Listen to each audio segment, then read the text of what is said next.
8 by 4 sheets of plastic I've taken over to the wall saw and cut into more manageable sizes.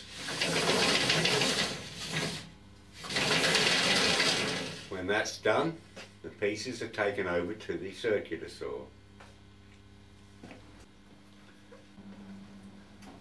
Using a TCT saw blade, set down very low so that the teeth just protrude beyond the top of the plastic.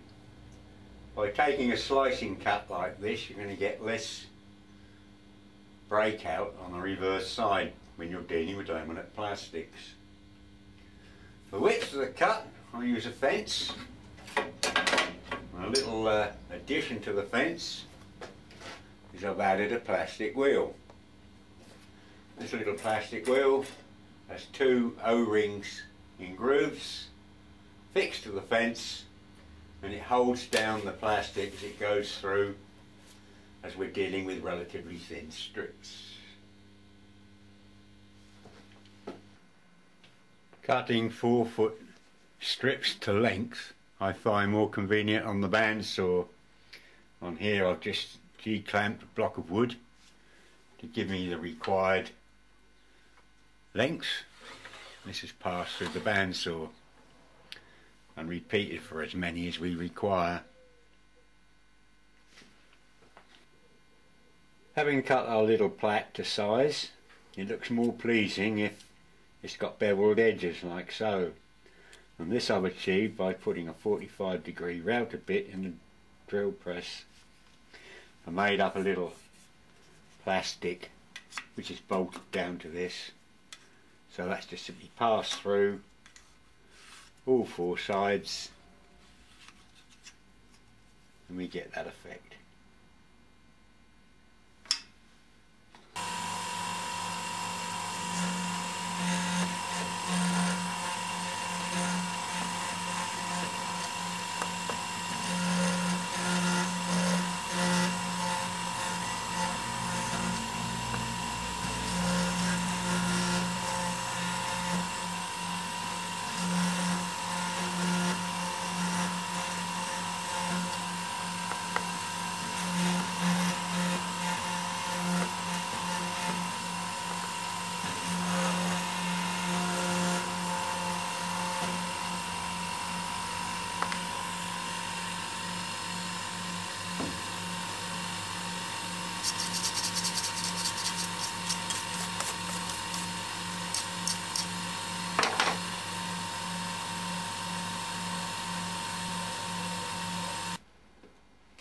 Having placed your appropriate copy in the engraving machine, it's reproduced by a high-speed cutter according to the ratio of the pantograph.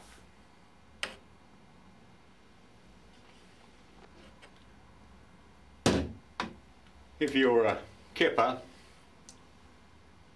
you know what that's about.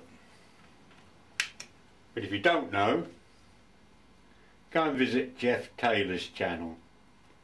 He posts every few days and he always gets a thumbs up from me.